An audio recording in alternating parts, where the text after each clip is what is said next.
Good morning, ladies and gentlemen, and welcome to U.S. History Through Film as we look at the video worksheet to accompany the movie Hidden Figures.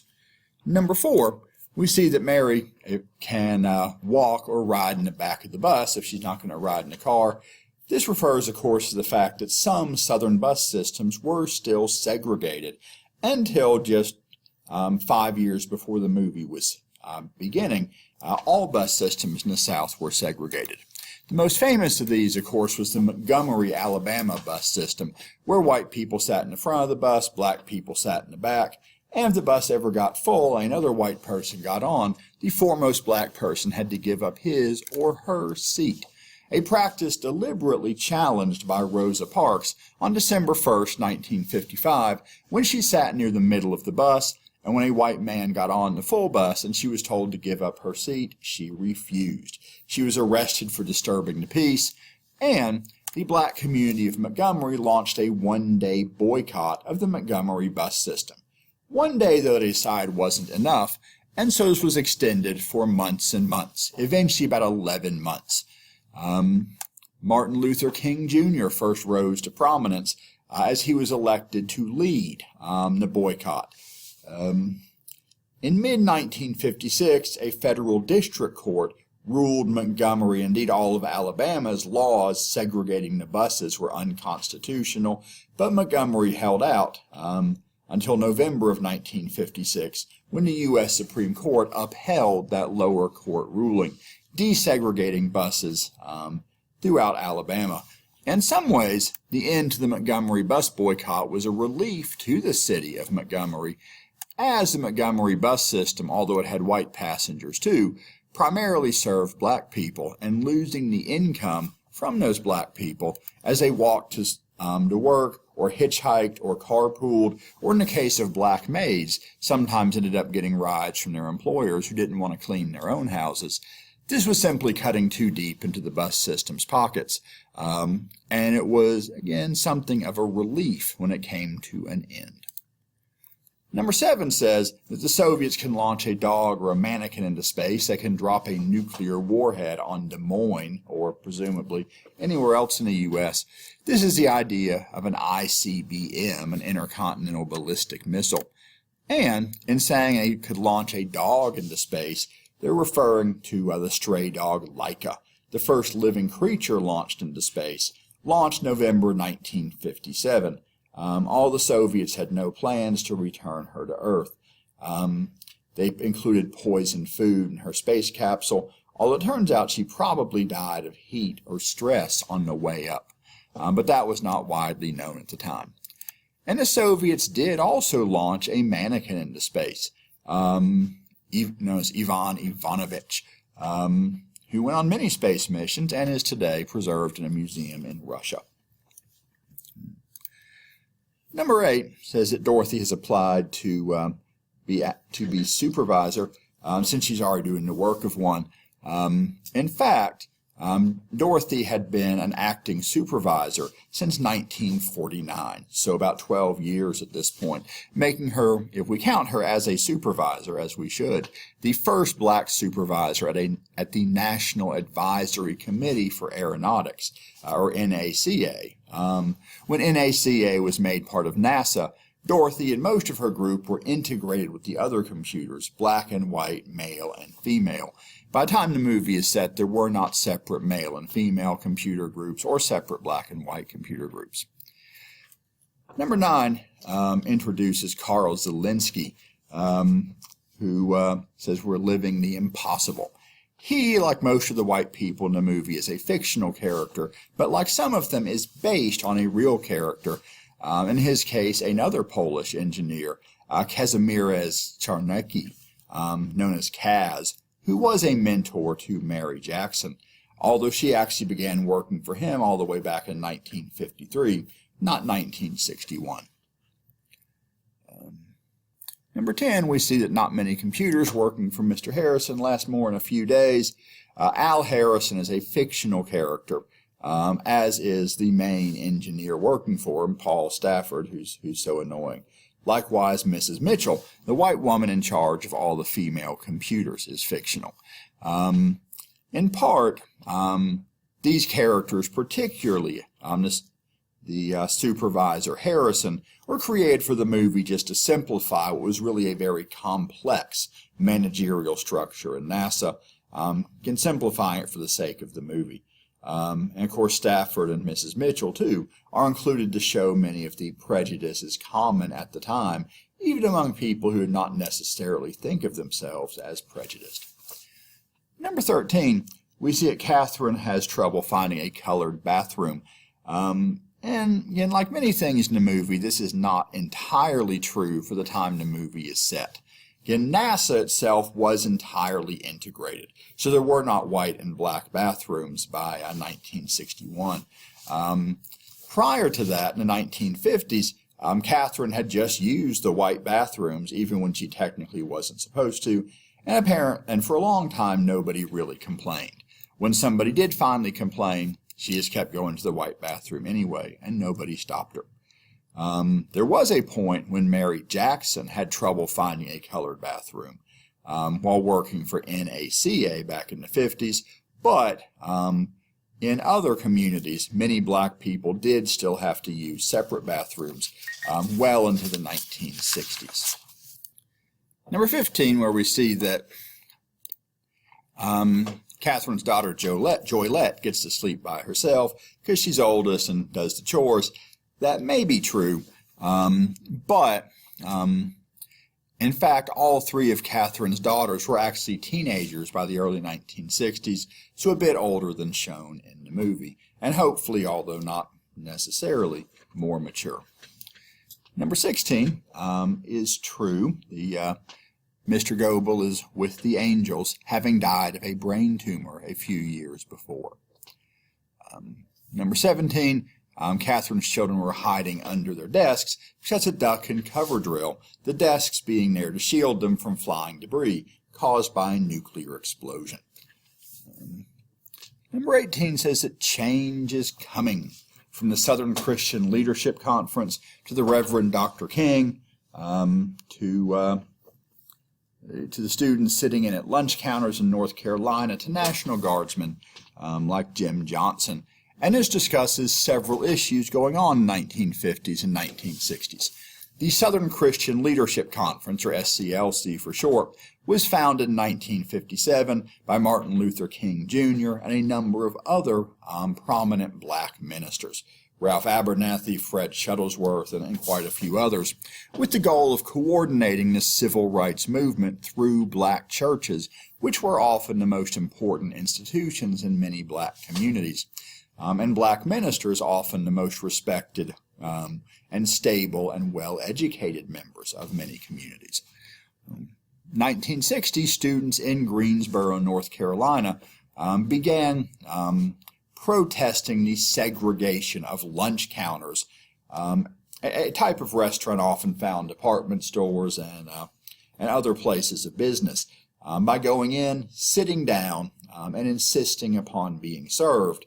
They were not served and were often arrested and harassed until months of embarrassment for national chains like Woolworths that had stores in both the South and the North did lead many stores, especially those that were part of national chains, to desegregate. Because the sit-ins that began in Greenville in February of 1960 soon spread to many other cities, the Nashville, Tennessee sit-ins being particularly influential.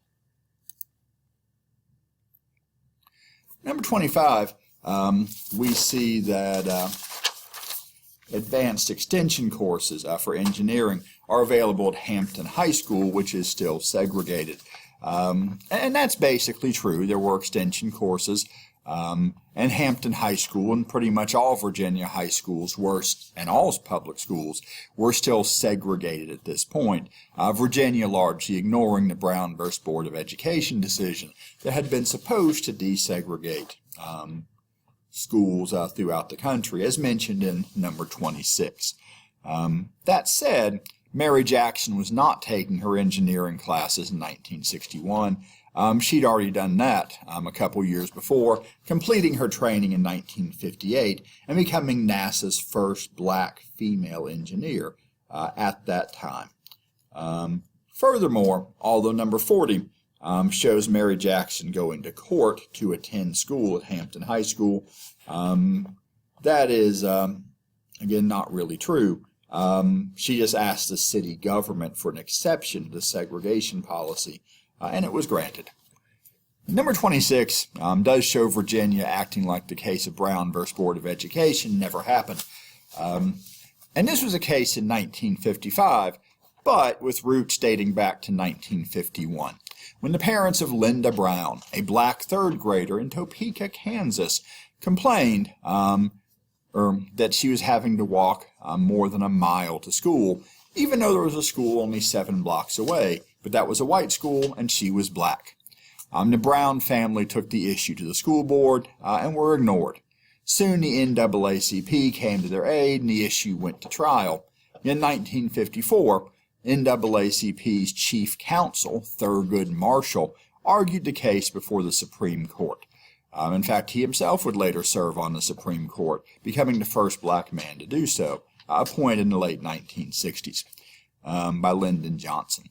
The case of Brown versus Board of Education declared that segregation in public schools was inherently unequal, and ordered southern states, and indeed all states, to desegregate with all deliberate speed. Some deliberated a long time, but in 1956, 2 years after the decision, Clinton, Tennessee, became the first southern town to desegregate its high school. And slowly, and with a lot of resistance, other places began to integrate too. Again, Virginia held out longer than many places. Number 48 describes Fortran as a language used to communicate with computers. It's short for Formula Translation. It was released by IBM in 1957, one of the earliest and most influential computer programming languages, still in use to some extent today. Number 30, we see that Yuri Gagarin is the first man in space, indeed the first man to orbit the Earth, orbiting the Earth once on April 12, 1961, having beat America into space. We could have beaten the Russians. We sent a chimpanzee named Ham into space on January 31st, 1961. The same space capsule could have held a man, but we didn't want to risk the tragedy and public relations disaster should that rocket explode or crash, as all too many of our rockets had done in the past.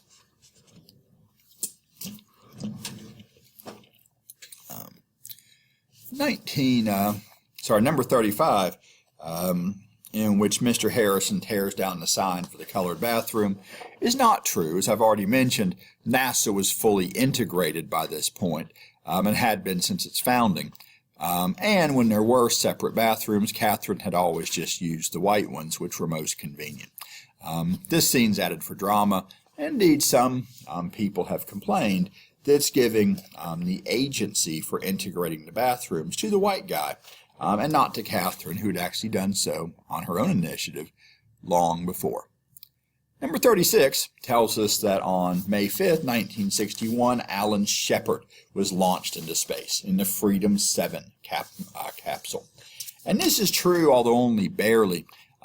Shepard went just 116 miles up, not high enough to orbit the Earth. He stayed up just 15 minutes, barely past the edge of space, but demonstrated the U.S. could launch a man into space. Number 39, we see that the FBI has arrested 4 men for throwing a firebomb into a Freedom Riders bus. And in 1961, around the time the movie is beginning, a group of white and black civil rights activists had gotten on board 2 buses in Washington, D.C., where white and black people could ride where they liked on the buses. The white people got in the front, the black people in the back, and they set off on a freedom ride across the South, hoping to integrate buses and bus stations and other facilities they passed through. There was a lot of opposition to this. On a stop in Anniston, Georgia, one of the buses was firebombed, and some of the Freedom Riders were ready to quit. particularly after a number were beaten up, some even hospitalized. But other civil rights activists, particularly students from Nashville, Tennessee, went south to continue the freedom rise. When they reached the state of Mississippi, they were arrested with the quiet permission of President Kennedy, hoping to bring an end to these very visible protests. But the very visibility of them did lead Kennedy to push for some more civil rights laws in response to the violence against the Freedom Riders. Number 42, see that Gus Grisham's Liberty Bell 7 capsule was lost at sea. This was the second American flight into space, July 21st, 1961. After landing in the ocean, Gus Grisham's emergency hatch blew out early due to a flaw in the explosive bolts. Some people blamed Grisham, but investigation showed it really was a flaw in the mechanism. But with it blowing early, the capsule sank. A lot of valuable scientific data were lost. Grisham, despite some criticism, was cleared by NASA and participated in 2 more space missions, Gemini 3, which was nicknamed Molly Brown, after a survivor of the Titanic.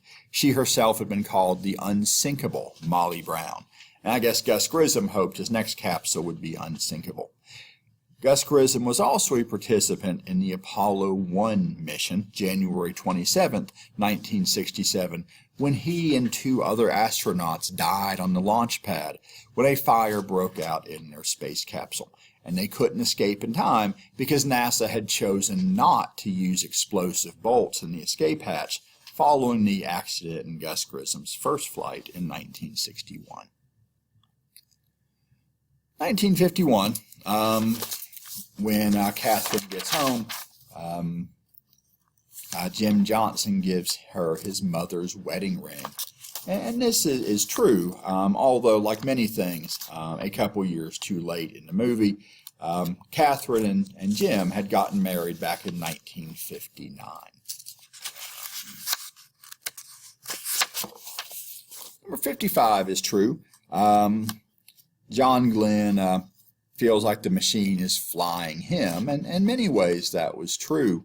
That pretty much the entire launch and space mission was calculated mathematically in advance. The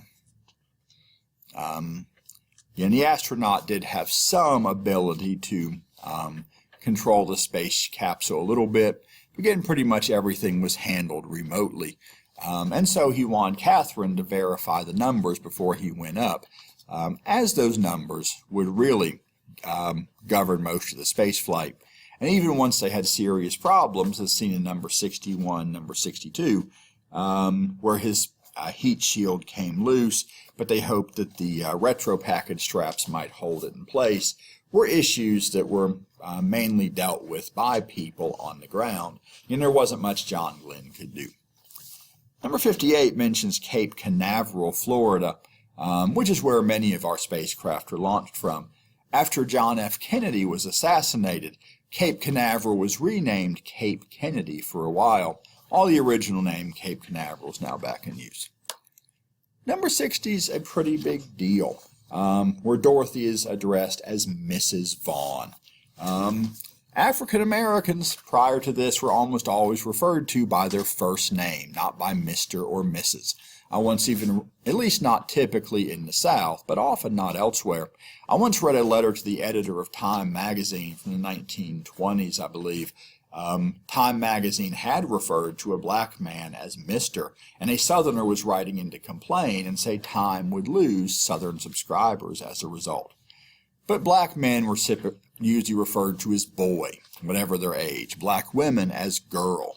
Although if they were older and respected, a black man might be referred to as uncle, like Uncle Ben on the rice box, or women as aunt or auntie, like Aunt Jemima on the maple syrup bottle. When the professional wrestler and actor Mr. T officially changed his name to Mr. T, it was partly because that's what he was known as a celebrity, but he also said it was because now people would have to call him Mr. because it was his name. He'd been called Boy all his life. Number 65 is true. John Glenn's space capsule in the Atlantic Ocean was recovered by a ship called USS Noah, a destroyer, and it was commanded by a man from Johnson City, Commander John Exum. Shortly after this, the brand new road in front of the brand new high school in Johnson City was named John Exum Parkway in honor of the commander of USS Noah. Number 66 is not entirely true. The movie claims that John Glenn completed 3 out of 7 scheduled orbital flights.